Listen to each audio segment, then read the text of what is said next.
All right. Well, welcome to the Roundtable on Customer 360. We've got a jam-packed schedule for you today. I'm very excited about our partner Scylla, and we'll just go ahead and jump right in. A couple of housekeeping elements. Today's session will be recorded, so we'll be sending that out to everyone. If you have questions towards the end, go ahead and submit those in the Q&A panel. And as we go through, each of the speakers will be talking on a couple of different very specific subjects. And with that, we'll kick off.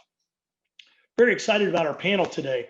So from Scylla, we have Zach, who's the VP of Product, one of the key folks at Scylla, and really just exciting to hear what he's going to talk to us about around how Scylla and NoSQL, and specifically the product, will excel in our use case today.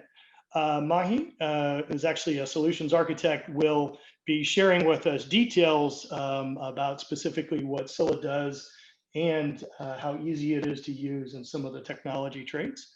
Myself, I'm Scott Heath. I'm part of our graph and analytics practice. And with me, I have Graham Gansel, who's our head of data science, and is going to share with us some of the insights in machine learning and how we do systems like this at scale with a Scylla system. So with that, what we'll do then is let's jump on in. So one of the things that we have listed here is Gartner. One of the things that's really interesting, if you listen to Gartner, is breaking down what we are doing today in Customer 360, identifying each of these different elements, which is really what we're finding out here today, which is things like machine learning, things like at scale, things like this blending of hyperlocal data, massive scale, and analytics. Those are all the ingredients in how these days we're actually doing that. So again, that's Gartner's view at a market level. The second thing is really a backdrop, which is today with COVID and where we're going in the market, how do we make this the best experience for our customer? What happens if our satisfaction dips? What happens if other influential groups don't like our product or don't like their experience? In the world today, that can mean millions and billions of dollars if these things are not brought together. So things like prediction, things like analytics, things like cost standards, et cetera, really drive us to what's happening in this next slide, which is whether we like it or not. You see the pictograms over on the left, and obviously the one at the bottom is, gee, Scott, what's that? Well, that of course is the elephant in the room.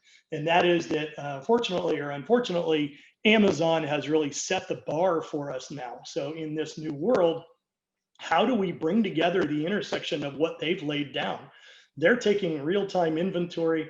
They're taking never down capability. They're looking at things in real time. They're making recommendations and personalizing all of these elements in one shot. And so what they've done then is, as you read over on the right, is this ability to show personalization. How as I, as a consumer, continue to buy more, but I don't want just a blanket recommender. I want something that really is about my patterns.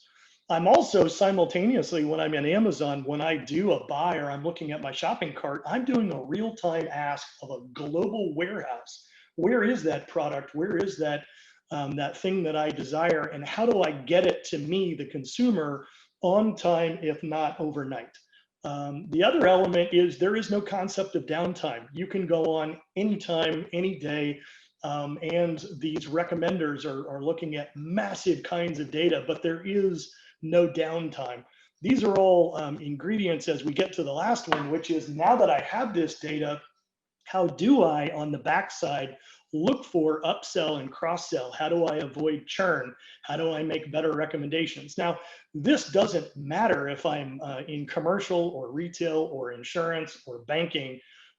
These are all of the elements. And then finally, the punchline here is it has to be inexpensive or less expensive, and it has to be easy to use. So those are all the ingredients now that unfortunately has happened for us, right? Which is to be able to set the table. So now as we look at what we're going to see today, as we look at how Scylla starts to blend in. How do we do those things? How do we fulfill or cash that check, if you will, that Amazon has written for us? But let's say we're in fin services, or we're in healthcare or insurance.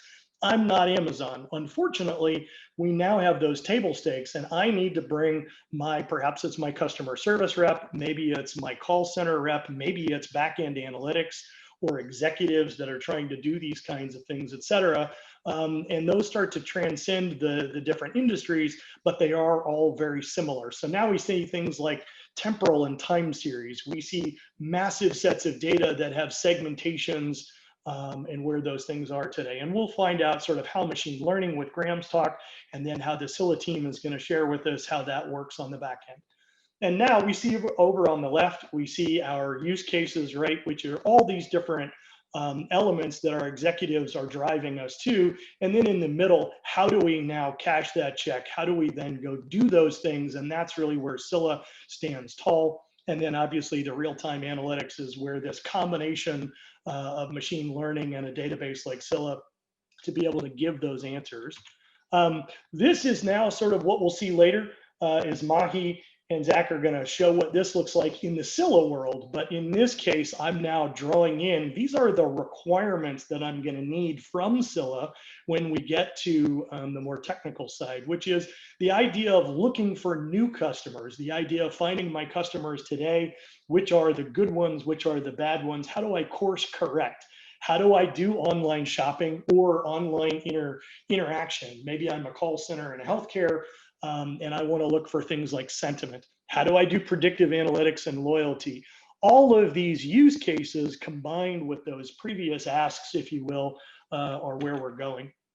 This is a different layout here. So over on the right, we see then these detailed ones. But the takeaway here is that focusing on one of these use cases is important, but a system like Scylla, the capability to have that masterless data, the replicated on never down kind of an activity. All of these use cases demand those kinds of activities, but they may be in different categories or clumps, which are the dotted lines over on the right. But executives over on the left, they just want to make sure that they're driving the top line or the bottom line or reducing risk. And that's really sort of, again, setting the table why a technology like Scylla is so incredibly important as we build one of these sets of applications. For those that are more logical thinkers, we'll see this again here in a minute. But this is simply saying there are certain sets of data that you're going to want to leave where it is, right? So as we look at how Scylla fits in, we may look at subsets of data, we may look at transactional data, we may look at other sort of analytics or machine learning sets of data that are at scale. We can still work with that old data. So you can still leverage your old systems, but a flexible NoSQL style with Scylla is now at speed for certain kinds of activities. And we can see that we bookend that, and Graham's going to tell us more about that. And then Mahi and Zach are going to tell us more about this center platform. But we also know that our users are not all the same. So I'm going to show you a couple of examples now, which talk about how do executives, how do folks that are in call centers, how do folks that are in the back office doing investigation, those are all important roles using the data and this important now gold, if you will, which is located in Scylla. How do we interact with that data? How does each person, if you will, touch that same elephant in the room for a funny anecdote? But we'll see how that looks here in a second. And now what we start to see is the instantiation of these applications that are standing on top of, again, that masterless at scale application behind the scenes, which is really what Scylla is doing. And this is where Graham is going to show what these things like. So in banking, we look at these, again, best next conversation and the kinds of activities that go behind it. In retail, we're going to see a demo here where we talk about now this segmentation. How do I look for, how do I segment, how do I avoid upsell, cross-sell, et cetera? Those are all very important things to do. And again, brought to you by Scylla at scale and at an enterprise level. And then finally, if you're in insurance or telco, all of the same predicates apply, which is that same information, maybe a bitemporal journey, it may be a recommender, it may be some of those other kinds of things. And again, those are all sort of concepts now that are part of this customer 360 element. So without further ado, let's talk a little bit about a vignette. In this case, what I'm doing now is I'm looking at a banking element. And what I'm doing now is I'm going to take this mashup of, again, at scale data. I'm going to talk about sort of how do I do time series? How do I do filtration and segmentation? And at its search, easiest part, we start to integrate with search, right? And so now what we can see is something a little different. We can see that Fran Farmington is perhaps at risk. Now, in a customer 360 application in my bank, I have multiple lines of business. So again, something that Scylla does very well is the capability to segment or combine or have high security levels. So in this case, I'm able to segment the data by simply showing a mouse click or a checkbox. I can also show something like a journey match, which is this particular customer in this case is one of my gold statuses here, which is where is he on his journey?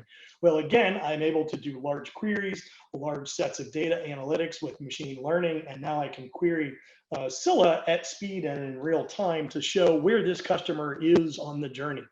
The second element that I'm seeing here is something called low sentiment. So what I'm really looking to do is perhaps avoid losing a current customer, but before I go there, I perhaps want to look into that. By using a graph database, one of the things that we're doing here is we're now combining a predicate of a high-speed application like a Scylla, and we're using a data structure, which is a graph. And in this case, with the cohort or link analysis, as we can call it, I can see that one of the co-owners in the company with Fran also has low sentiment.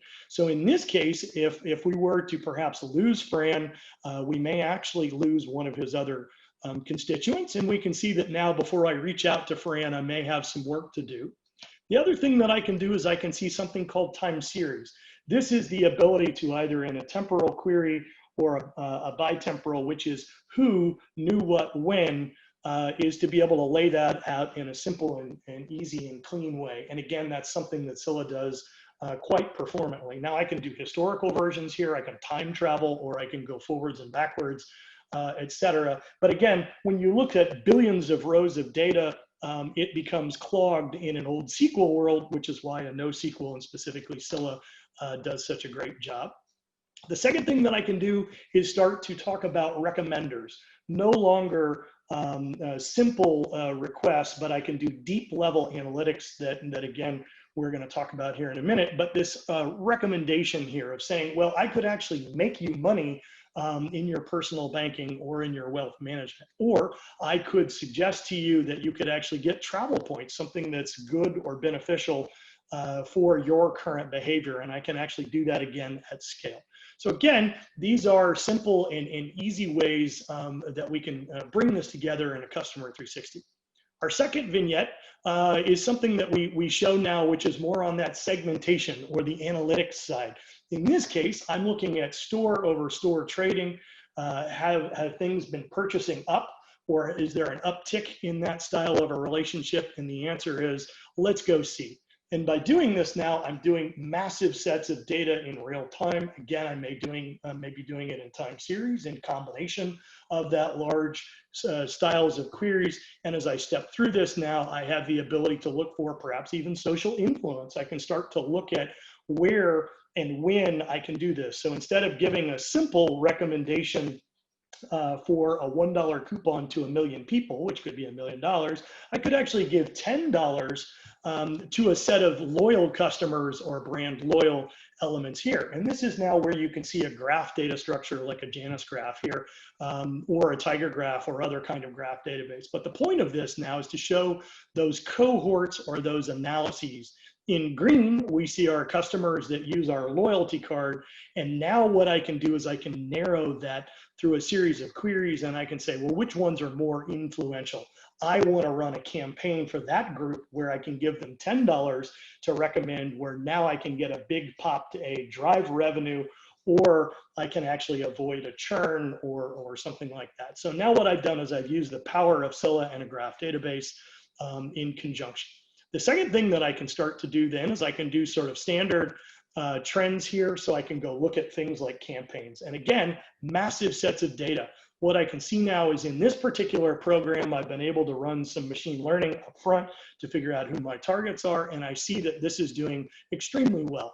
I can even run those campaigns from this dashboard. I can make recommendations to the user about which target user groups to use, et cetera. But the point of this now is to use this combination of time series, always on, the ability to do segmentation. And now what we'll be doing is talking about machine learning. How do I extract that in real time, whether it's in a Python notebook or Spark job, et cetera. But how does this ecosystem start to work with a Scylla? And with that, I'll bring back over here. My last slide then is, why would we want to do this now? Why do we care so much about a Scylla or a NoSQL database? Why is this so important? And to sort of bring it home now, it's this ability for this constant experience. Even in COVID now, we really want to make sure that we retain our current customers and that we continue to add them. This cost pressure, right? There's always this technology pressure here and pressure in general to do more with less. Let the system do the work for you to go do that. The other takeaway here is there is no concept of 99.9 anymore. It must be on all the time because it's our lifeblood. It's the only way we're going to do this, right? The other takeaway now is with the advent of the cloud is many people are adopting it. Some people are kind of half adopting it, et cetera, and that's okay. So this is why having a resilient network that's never dependent on a ring or a data center that can constantly be up. The other one then is Amazon, as we spoke about, has sort of laid down the gauntlet. It doesn't matter if you're in healthcare or telco, you need to find the additional dollars and have this competitive edge. And then finally, how do I drive this retention? I must use machine learning. I must use the relationships to go do that. And so with that, I'll hand it off to my counterpart, Graham Genzel, who will walk us through now sort of how we use machine learning, et cetera. So with that, Graham, I'll pass you the ball. Thanks, Scott. And I'll just have you drive the slides. So I'll just call out when I need to change. Thanks.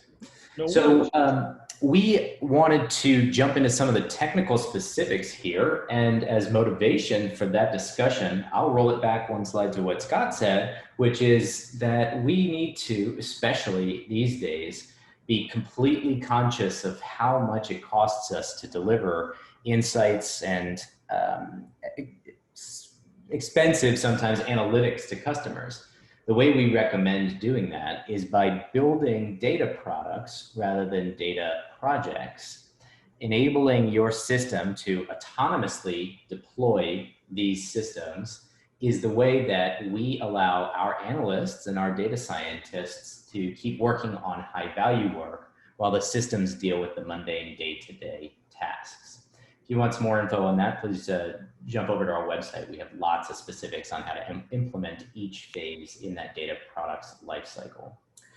So what sits behind data products? Lots of algorithms. We have several algorithms noted on this slide that can be used independently and often are in the Customer 360 world. What we recommend and what we see to be more powerful and more accurate than those isolated algorithms is the combination of those algorithms. So we'll talk a little bit today about using graph-based algorithms. We'll talk a little bit about using machine learning-based algorithms. But the power, and what we'll do here in this section, is try to unify the connection between graph and machine learning. And this is what it looks like. So on import time into our graph structured data store, which of course sits on top of Scylla, we have a master data management solution, which allows us to deduplicate records, which shows us high-level visibility into our customers in this case. As you can imagine, Customer 360 is fraught with the realities of having duplicated data. We have problems, for instance, using, let's say, email to identify a customer. Well, that's not good enough, of course, because most people have more than one email. Once we have that data in the system, into Scylla, we have a graph data structure, which sits on top and allows us to use our sophisticated combination graph machine learning algorithms to serve inferences, to surface those insights to customers through an API, which of course goes on to a front end or a data feed out to our customers, depending on what that user type looks like. So let's jump into the algorithm here. We have a simple example here of how a graph-based machine learning algorithm interfaces with the data, and interfaces with the front end. This again is kind of a high-level summary. Let me go through it quickly, and then we'll jump into some specifics. So we start with the Scylla data store and the graph-based structure that sits on top. And we isolate from that data structure in many cases subgraphs, here in number 2, that represent what we might call an ego network. And that ego network is a holistic view of a customer. So as a business, we're interested in understanding a customer as a whole, not as an isolated component in a bigger system.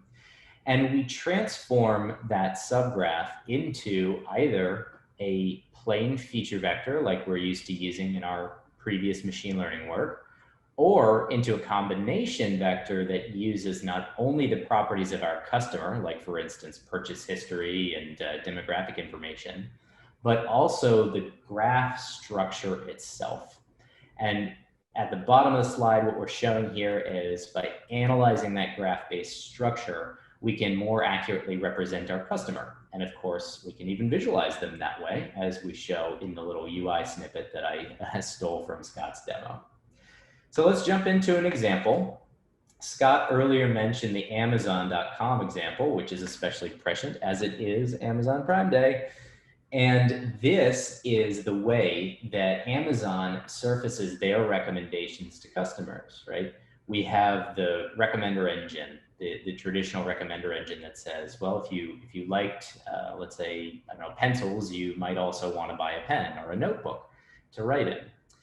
According to Forbes, Amazon attributes almost 30% of their sales to this cross-sell system, this recommender engine. So let's jump into the next slide where we show how that works. We have a collaborative filtering mechanism, which combines customer purchase history on that next slide with the customer purchase history of lookalike customers. And as mentioned before, when we do this in a traditional based analytics environment, we're looking only at those histories as they exist isolated to each customer. But on the next slide, we're showing the actual algorithm, and this is a real TensorFlow output of one of these implementations that we've done, that combines those graph-based metrics into the customer purchase histories that we've seen before, things like credit score, things like news interests. And what we get out from that is a not only recommendation, but also customer journey, because we can look forward in time by using the algorithm to roll us forward in time. We can see what a customer is going to do next and how we can best serve them into the future. Once we know this, of course, we want to ask some questions about customer cohorts. So on the next slide, we're showing a cartoon version of a customer cohort selection algorithm, right? This is just a cartoon version of what you might find inside of a customer 360 database. The way that we do this is, again, by using a combo graph machine learning algorithm that selects out those high-level characteristics and, importantly, combinations of characteristics, which identify important customer cohorts and unimportant customer cohorts that we can choose as analysts to focus on or to ignore in our business operations, like marketing spend and LTV calculations and these types of things. So what does this look like in the graph sitting on top of Scylla? Well, it looks like this, kind of a big hairball, kind of a big mess. We don't really care, of course, what it looks like visually. These outputs are for data scientists only. We wouldn't expose this nasty looking image to our users. But what we're showing here is that there is quite a difference between customer cohorts looking only at graph topology metrics that you see on the bottom of the screen, stuff like average degree and centrality measures. And when you combine this with the traditional customer-based entities like purchase history, you up-level the power of those cohort selection algorithms dramatically. And we're talking about sometimes in excess of 10% accuracy. It's pretty dramatic. So what do we do with this information? Well, as I mentioned earlier, we can build a marketing campaign selection algorithm, right? That's a very simple one. But here what we're showing is the next step in that pipeline. Can we predict what the effectiveness is going to be on these customers? Can we predict conversion rate? And indeed, what we find is that once you know something, and this is no secret sauce, Facebook, I suppose, does the same thing. They know a lot about your friends and what your friends do, so they can predict things about you, right? So the same is true in any customer 360 or user 360 environment, where you are able then to up-level that accuracy. And when you do, you can figure out what you should do about it, right? If there is a potential problem coming up with a customer, we can make predictions about what outcomes we would expect to have, and we can stack rank those by their cost back to the business, right? A phone call costs more than doing nothing, but it might have a bigger effect on how we intervene with our dissatisfied customers. So to wrap up, let me show you how this all fits together. The Scylla algorithms front-end experience. At the base layer, the most important layer, we have the Scylla database aggregating all of our data, which then, on top of which sits Janus Graph, where we have a graph structured data store that allows us to implement those algorithms that we just went through. And you see the repeat example of that up on top. In this example, it's running on a simple VM, but of course you could do this in managed service as well. And the output from that algorithm is typically an endpoint, what we call an inference endpoint, which sits behind the UI. And again, here's Scott's demo showing what this would look like to our users when we're trying to understand which risks each one of our customers has currently and in the future in their customer journey. So with that, I'm going to wrap up here and turn it over to the Scylla team. Thanks, everybody. Okay, hi, thanks. This is Zach, VP of Product at Scylla, and I will try to switch my own slide, which is a challenge on its own. Let's see if it's work. Okay, seems to work, at least for now. So I'm gonna deep dive into the ScyllaDB element of Customer 360. As mentioned, Customer 360 provide a high available big data solution. And when I'm talking about big data, it can be from many terabytes to petabytes. So as you can imagine, you need a very strong database or engine at the bottom of such solution to support it. ScyllaDB, the company, is around about 7 years, producing a NoSQL database, which meant or designed for performance from day one. And we're going to explain a little bit what the benefit of performance. Some of them are known, some of them you might not think about. And in the second part, Mahi, our solution architect, will explain a little bit of the internal design of Scylla and how we get to such a performance. Scylla is available in 3 main variants. The first one is open source. You can go to GitHub, Scylla, look at the code, download it, compile it. Some people are into that, and run it for yourself. The second variant is Scylla Enterprise, a closed source product based on the open source, but with some external or additional features, mostly around cluster management and security. And last but not least is the DBAS, Scylla Cloud Database as a Service, which is a fully managed Scylla Enterprise solution that we are managing for you on the cloud, including upgrade, 24/7 monitor, and everything that you would expect from a database as a service. The company today, I think, is about 100 people or a little bit more by now. And we are really stretched across the entire globe. Some of our users and our customer are here. It's actually an old slide, so I'm not going to spend time on it. Some of the use case that Scylla excel with, and why Scylla is a great match for Customer 360. So Scylla is a generic NoSQL database, but it excels in a few use cases. Very popular one is time series. Time series is very popular for a use case like You can think about IoT reporting or following up stocks or following up behavior with sensor, everything like that produce time series. Graph database, we heard about it and we're gonna hear more about it very soon.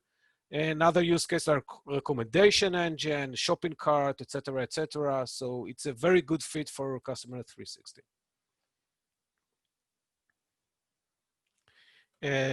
Next, what I'm going to do, I'm going to talk a little bit about Scylla Benefit and what separates Scylla from other NoSQL database, because there are, as many of you know, there are many NoSQL databases out there, each with a slightly different property and a slightly different niche.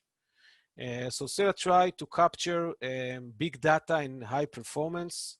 And by performance, there are actually two elements to performance. One element of performance is throughput. The second element of performance is low latency. So throughput, you can think about it as translated directly to cost saving.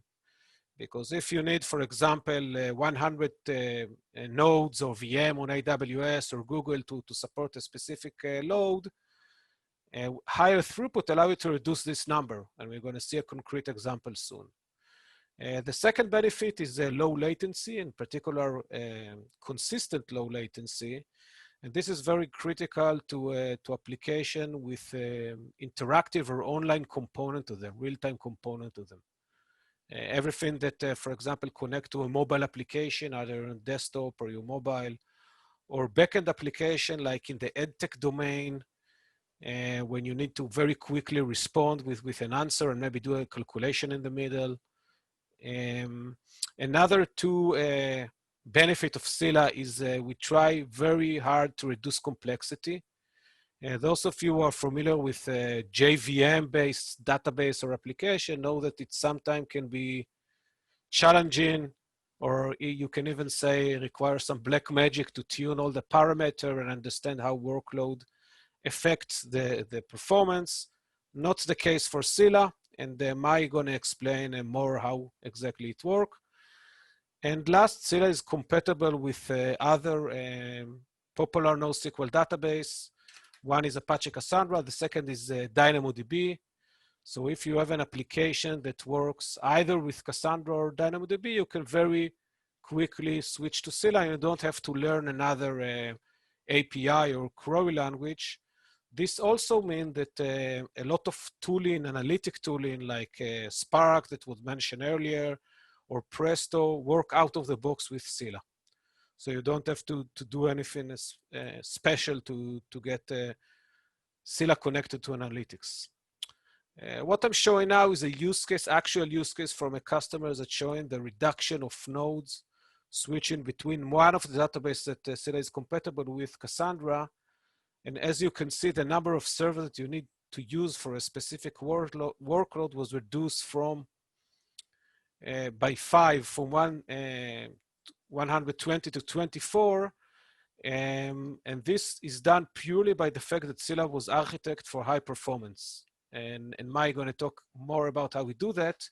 The next transition from 24 nodes to 3 bigger nodes does not necessarily save direct cost, because in AWS, in this example, you pay more, which of course is natural for bigger machines. So by itself, it doesn't save you cost, but you can imagine that managing 3 nodes compared to 24 nodes, even with all the automation that you probably have in place, it's much easier.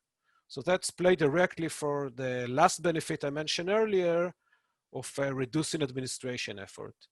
And this is another example for one of our customers that you might heard of, Comcast, which basically took the same exercise and reduced the number of nodes that they need to run a real-time cluster, or clusters in this case. They have different clusters for different purposes.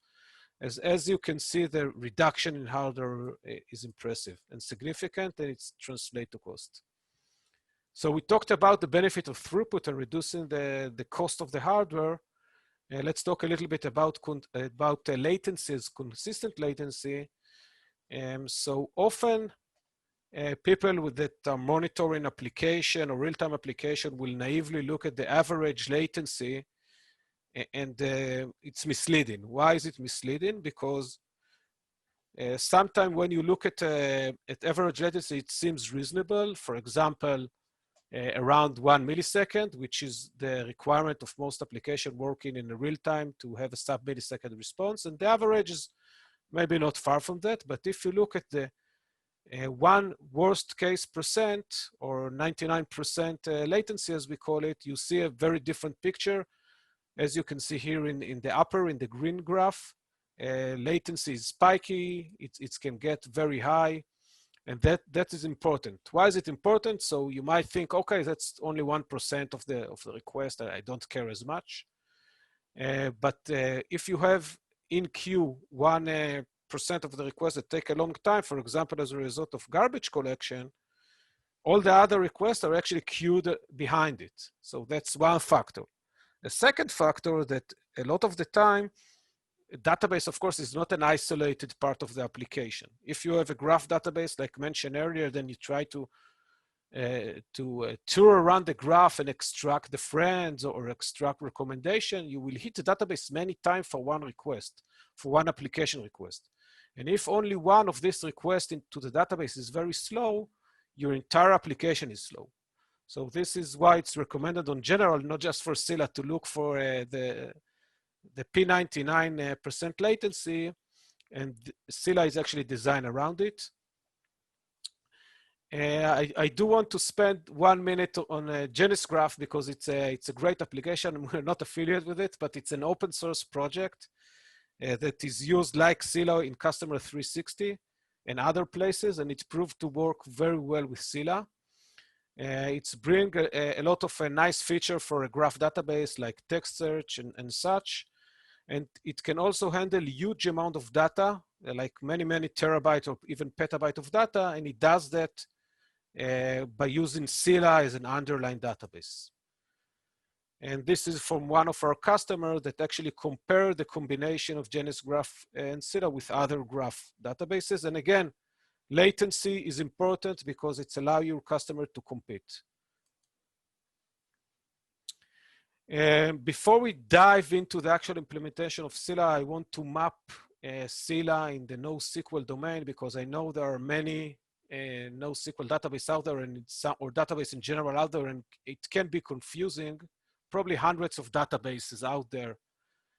So where is Scylla and be inside this domain? So you can map databases and NoSQL database on 2 dimensions. One dimension is data modeling, and the second is high availability. So for data modeling dimension, Scylla is what is called wide row, or in some cases, key value data modeling. You have the main key, the partition key, usually point you to a node or to more than one node in replicas. And you have a second key, which gives you an order of information inside the partition. This data model fits very well with use cases like time series that I mentioned earlier and graph databases. And this is why it's a great match to application like Customer 360 and others. Other known use cases are document database and key value databases, each of them with its advantage and disadvantage. Between the databases that are listed here, Scylla is also excel in high availability and huge amount of data that it can support. And that's bring me to the second dimension that you can map databases on, which is the high availability versus consistency, or the CAP theorem as it called. It's a well-known mapping of NoSQL database property. And in this mapping, Scylla, like DynamoDB, Cassandra, and other, are focused more on availability. It's actually allow you to do what is called tunable consistency. So you can choose the consistency versus availability per query, but most of the user, and that's the go-to implementation, use availability. So even if you have a data center or a node down, you can still get a service. And this is a typical deployment of Scylla, and specifically Scylla with Customer 360, which actually stretch across 2 regions, usually or in many cases 2 different parts of the world, and 2 coasts of the US. And you have 2 data centers which are connected by Scylla in an asynchronic way. You can see here that the consistency level is local quorum. That means that when the application read or write from the database, it will always do it to the close by data center, and by that get low latency. And the data center will sync offline or asynchronously with the other data centers. So both data centers are up to date, but the application doesn't have to pay the penalty of going through to the other data center on the other side of the world. And I think I switched one slide too many, but that's a good transition to my that it's going to dive into the implementation of Scylla and how Scylla can perform so much better than other databases. Am I? Yeah, thanks, Zach. Give me 1 minute. Let's set up my screen control. All right.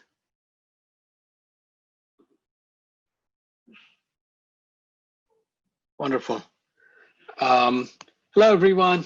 I'll briefly explain a few of the fundamentals and the design decisions of Scylla, which help our customers and users realize significant benefits and get you a good understanding of why is Scylla different than most NoSQL systems out there. So Scylla is built on C++ instead of Java. Using a closer to the hardware programming language, it provides a faster and more efficient use of the hardware provided. We take significant advantage of the resources we have in the server and not be limited by a middle tier framework like a JVM that cannot handle the abundance of resources provided by the hardware. Using C++ gives us the ability to put Scylla in the user space memory and control other peripheral resources such as disk, network, and CPU in a way that is not limited by anything. All things async. So Scylla is fundamentally built on a shared nothing architecture and has no locks built in it. When you compare Scylla to a synchronous system, they are more efficient, performant, as Scylla is built on an async layer. And this asynchronous platform, we call it as a C star platform. It's open source and it's certain in C++ as well. We invite you to take a look at that. It's a very powerful framework that enables complete asynchronous access all the way from the disks to your responses for your application. The other systems use the system scheduler that assigns data to the processes, which means that only one thread can clog the whole system and never let other threads utilize the system like what you see on the left side. And Scylla uses a shard per core architecture, and which allows Scylla to parallelize operations completely. So, and there are no contention in system resources because everything is sort of organized in a shard per core style of architecture as you see on the right side. It means that each of the shards is responsible for a certain amount of data, and one shard cannot obscure the system to the other shards as each shard gets its own fair share of system resources. This is how Scylla achieves unlimited throughput. We are limited by only your CPU and disk to process and deliver the data for your users. A unified cache. The Scylla deploys a continuous memory allocation to be used as a caching system for your application. You don't need to tune the memory settings for your application to take advantage of this capability, like how you would do for tuning a JVM. So Scylla comes out of the box with a fully tuned cache. The caching system in Scylla will cache both keys and data rows in the available space. In most cases, we allocate up approximately 50% of the server memory to be used as cache. The next point we look into is the disk or your media capabilities. Scylla, when installed, will benchmark your disk system to make sure the disk systems cannot introduce uncontrolled latencies or throughput limitations. For example, we make sure that the Scylla utilizes the disk without any file system buffering.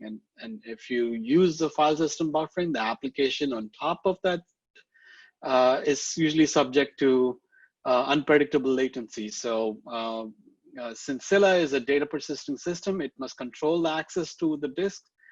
We make sure that any buffering happens inside Scylla on the user space, not on the system space, and not on the storage side. Once the buffers are set properly, Scylla can allocate the proper disk access to each workload. For example, data writes and reads initiated from the user application should have precedence over backend processes that Scylla needs to perform. I'll go through it in a little bit more detail on the next slide. Scylla can self-optimize itself based on the use case. So since we know the performance capabilities of the system, as we discussed in the previous slide, Scylla leverages the entire architecture I explained so far, plus some control theory algorithms to ensure the memory flushes, compactions, and repairs are in check in order to minimize or avoid latency spikes so that your application writes and reads always have priority. The internal controllers will prioritize front-end workloads over back-end workloads to make sure Scylla provides the best latency on the user side. Also, during times when your application workload is lower, we try to speed up the backend processes so that we were able to balance the different aspects of your database. Workload prioritization. I mean, this is another feature which that efficiently allows two different types of workloads which are used by the database. So, for example, the use case that we discussed, like customer 360, can have a real-time component that is served through the OLTP layer, and then it could have a batch component, enabled through a Spark job or whatever batch processes you have. But the database, the NoSQL layer, the speed layer can still be the same and still maintain the SLA requirements for both these workloads, which is actually a pretty unique feature. And Scylla is the only NoSQL database that supports this feature.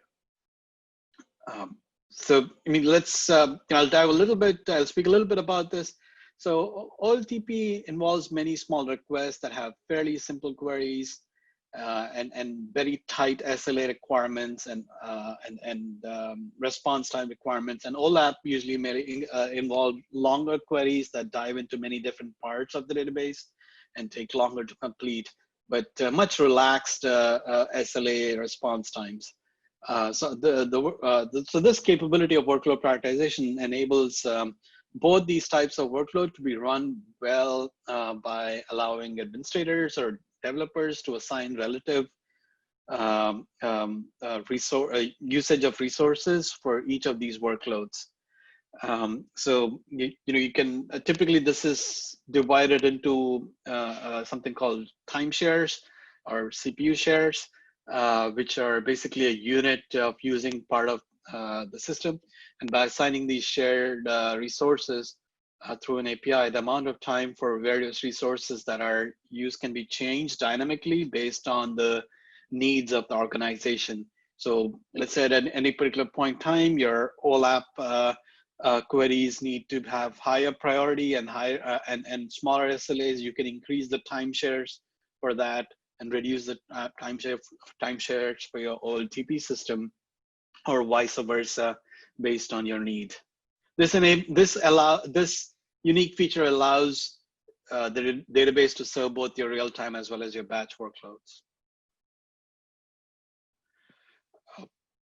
Scylla, in addition to providing the database itself, Scylla comes with a very powerful monitoring system. The monitoring system not only provides data about your database deployment, but also effectively provides an efficient way for using Scylla Manager, as well as also it gives you some insights into how your application is running as well.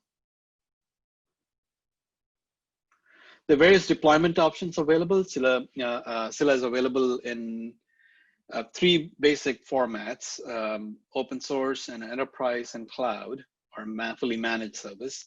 And the binary bits can be deployed on-prem, or they can be deployed in any of the hosted clouds: AWS, Azure, Google Cloud, IBM, DigitalOcean, anything of your choice. And also Scylla provides a fully managed hosted service in Scylla Cloud, currently in AWS only, but we are expanding it to other clouds as well. And Scylla also has an operator, which is currently in beta. So you can use Scylla's operator in Kubernetes as well for deploying and managing your system.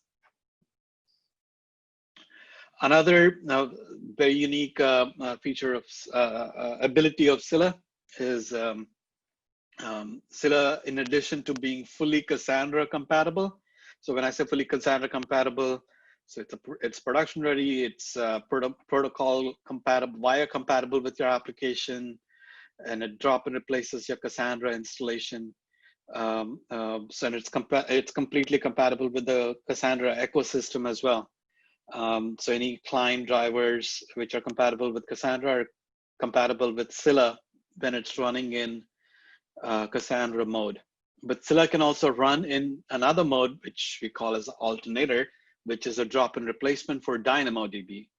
And from Scylla 4.0 onwards, we support this, and we also support the entire Dynamo ecosystem as well, because we are Dynamo API compatible. So hopefully that's given some good overview of what is provided by Scylla. Now we have some time for Q&A. Yeah, so thanks so much, guys. I'm really excited by kind of what we walked through today. Sort of wrapping it up here is that I hope what we did today was show you sort of why an at-scale customer 360 system is so much more than just kind of, looking at your data. It's the capability to see it at scale, do it at 100% uptime, massive sets of data in real time, and then more importantly, have a visual interface with explainable machine learning. Let the human be able to, on either the customer side or in the analytics side, drive these behaviors. And as such, we've got a couple of resources here for you, for Expero and for Scylla. Please go view those at your leisure. And we're, again, happy to have you. Last thing then is for questions. We've got a few of them that have come in. So if you're out there and you'd like to queue up a question. The first one, Mahi, looks like it may be for you, which is, if I wanted to look at a cloud instance, how would I get started, and what would you recommend? Yeah, so Scylla has something which we call Scylla Cloud.